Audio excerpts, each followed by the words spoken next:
With recent count day metrics and a focus on education in Governor Whitmer's State of the State, all eyes are on our local schools as here in Oakland County, they stay well above state average graduation trends. So how is the West Bloomfield School District staying ahead of the curve in comparison to some of its counterparts across Michigan's 83 counties? Joining us for insight on that is the Superintendent of the West Bloomfield School District, Dr. Dania Bazzi. Thank you so much for being with us.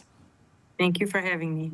Glad to have you on to talk about this because the exciting news with the graduation metrics that have come in recently from across the state of Michigan are showing that schools here in Oakland County in particular are quite well ahead of the average graduation rates in comparison to the state as a total. For us close to home in West Bloomfield, what do you believe are some of the factors in our school district in West Bloomfield that are helping to keep Lakers ahead of the curve in that sense? You know, I think one of the main things is what we do really well at West Bloomfield High School, as well as our other programs like Oakland Early College, is the college and career readiness. Our students come in ninth grade looking to their post-secondary education from the day that they step foot within, our high schools. So we have a college and career counselor who that is their focus, to provide students with experiences and opportunities that will give them a path for their post-secondary education. So when you know the end goal, it's a lot easier to help students keep on track for that high school diploma because they're already looking beyond that early on. Bonding, redistricting, and other factors in recent years have been a focal point for the West Bloomfield School District, as well as some of its nearby counterparts in the several school districts that cover greater West Bloomfield. And a lot of that has been focused on counteracting enrollment trends in past years and over at least the past decade, and really returning classrooms to that standard of kindergarten through 5th grade for elementary, 6th through 8th grade for middle school, and 9th through 12th grade for high school. That's something that's now in place once again in the West Bloomfield School District. How is that playing a factor in the continued success of our students in West Bloomfield? You know, I think with the transition, at this point in the school year, we've found great success with it. Our families are, like the idea of having a consistent building K-5. Of course, whenever you make a major change like that, there's learning curves and getting comfortable with the new normal, so to speak. But really, I have to give credit to our building leaders, our 4 principals at each of those elementaries who have worked hand in hand to provide similar experiences, consistent experiences for our families, and to support staff who might have changed a building or might have changed teaching a grade level. I think that has really been the key to this. I think people see that this is going to help us stream, our academic progression and student supports by having K-5 buildings. Basically, we make adjustments, though, through the year to continue to ensure that we have, a smooth transition for our students, families, and our staff. And from a maturity level, I'd imagine it's a little bit more of a soft transition when you have one middle school for those 6th through 8th graders who are now just in that 6th through 8 cohort, and certainly for high schoolers who were otherwise not really affected by these changes, being that they were still 9 through 12. But those elementary school kids, that's really where you see these changes, switching schools, different classmates can kind of be a little bit more susceptible to those growing pains. And so not only do you combine the academic rigors of our classrooms in West Bloomfield, but social emotional learning's become something that's been more of a focal point academically in our schools in recent years, even beyond this. How is that also playing a factor in helping these kids make that transition to this new normal throughout our school district? I think our curriculum in terms of executive functioning skills and social emotional learning goes hand in hand with our curriculum.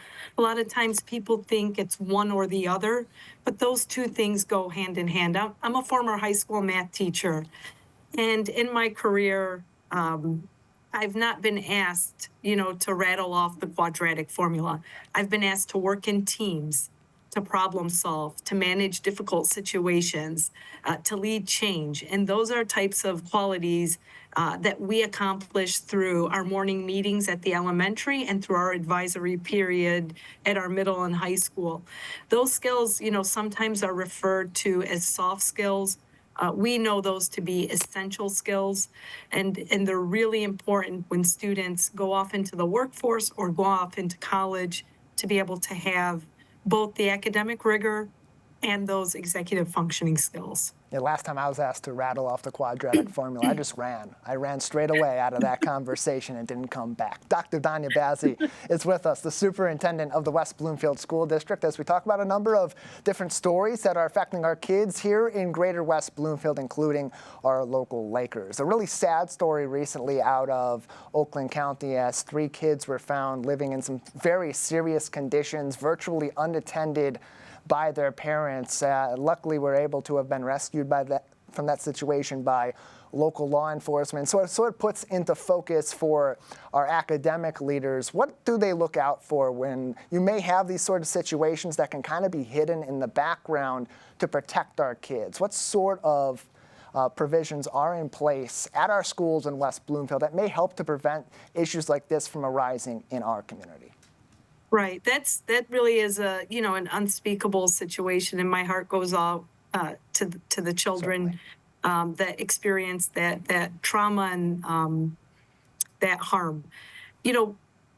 Within West Bloomfield, attendance has been something that has been at the forefront, especially since, the post-pandemic, in terms of making sure that our students are coming to school, because we know that nothing replaces in-person learning. Virtual learning is appropriate in some circumstances, but relationships are a big part of teaching and learning, and having students in school is our number one priority. Each of our buildings have protocols in terms of attendance, that when students are absent for extended period of time, there's outreach that takes place to those families to ensure that the students are safe and there's a reason for their absence.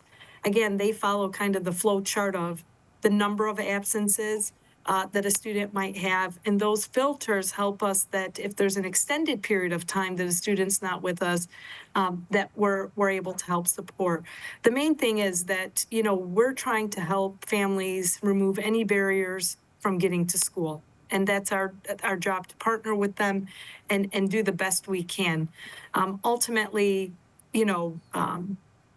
there's a responsibility also on the other side for families to get their students to school, but we work in partnership and to ensure that our students are there.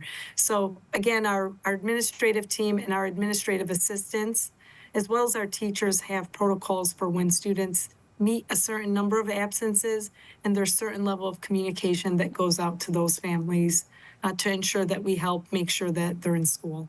These sorts of issues taken very seriously by our local school districts and are being taken seriously in the wake of this tragic event in Pontiac where these kids were found in a really, really tough situation, virtually abandoned for a number of years. Representative Tom Kuhn from Troy, as well as one of our former representatives in our local area, Brenda Carter, a Democrat from Pontiac, introducing a bill in the House with Jeremy Moss from Southfield, expected to introduce bills on accountability of this kind for parents and for school districts in the state Senate as well. Other things that have been sort of a topic of discussion related to our schools of late, Dr. Bazzi, at Governor Whitmer's State of the State recently, she had mentioned a couple of key topics related to our kids, in particular from a safety and a health standpoint, vaping, a growing issue amongst our youth and communities all across Michigan and including here in Oakland County. How is that topic being approached in our schools today in West Bloomfield? Because it's a lot different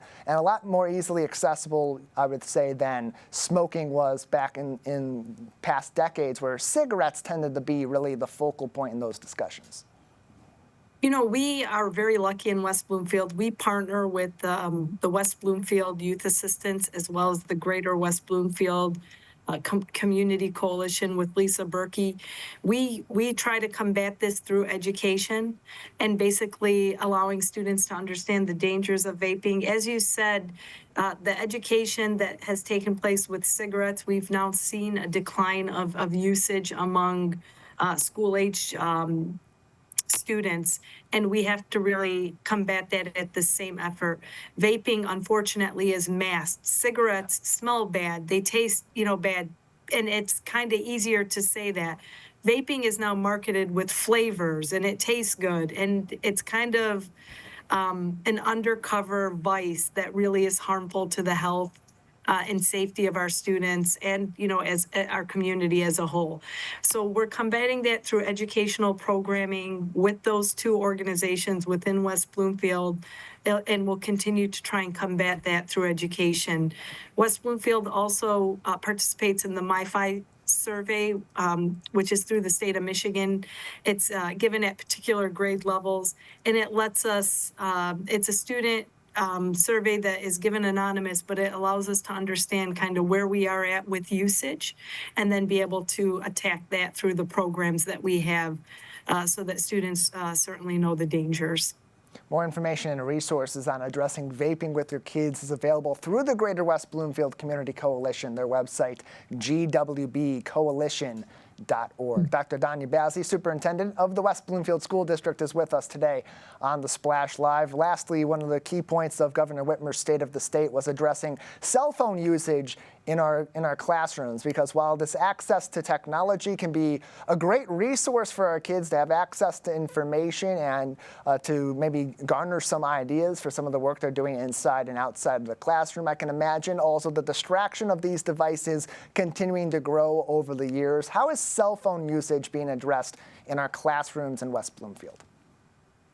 That's a topic that is, highly debatable and a lot of emotions around it in terms Sure. of cell phones and do they belong in schools? We know that the research is really clear on appropriate use and the impact to mental health of our students if there's overusage.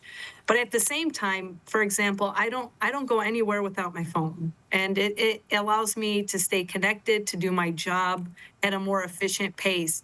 But there has to be a balance, right? There has to be an appropriate place to use that. And that's what our staff does. Basically, age appropriateness, if it's appropriate to the curriculum. And so we don't want to do this combatively. We want to do this in partnership with our families in terms of getting to a place where there's the appropriate usage so that it doesn't become a distraction, doesn't negatively impact their academic career while they're with us, but also that they are utilizing it in a way that keeps us competitive, because technology is the way that things are done in the world today. And so we don't want our students to be behind and not be able to use those capacities, but there is a time and place in terms of social media and different types of usage within the classroom. There are policies at each of our buildings that we adhere to. Of course, like anything that you implement, there's debate and discussion around that, and we continue to refine it. I'll be curious to follow this legislation, because if it does go somewhere, I think we really need to partner with our community and students and establish policies that meet everybody's needs and that we're all on the same page. The two magic words, media literacy, something we're teaching our kids with these devices being ubiquitous in their lives, and going forward, they're going to be a key part of our classrooms as well. Dr. Bazzi, anything else for us before we let you go today? No, we're just excited. As you can see at the Chico site, they're starting the foundation work. There's a lot of great things happening. I'm really excited, and kudos to our elementary staff who piloted they piloted 2 elementary literacy resources this year, with one of them being recommended for implementation for next year at the entire K-5 level. It's going to increase our rigor in meeting the needs of our students in terms of literacy at the elementary levels. So a lot of great things happening, and we thank the community for their continued support. Yeah, we're enjoying a little bit of an earthquake simulator at Green Media Center for the time being, but we know it's all for good things happening right next door over at Chico. Dr. Bazzi, thank you so much as always. Thank you.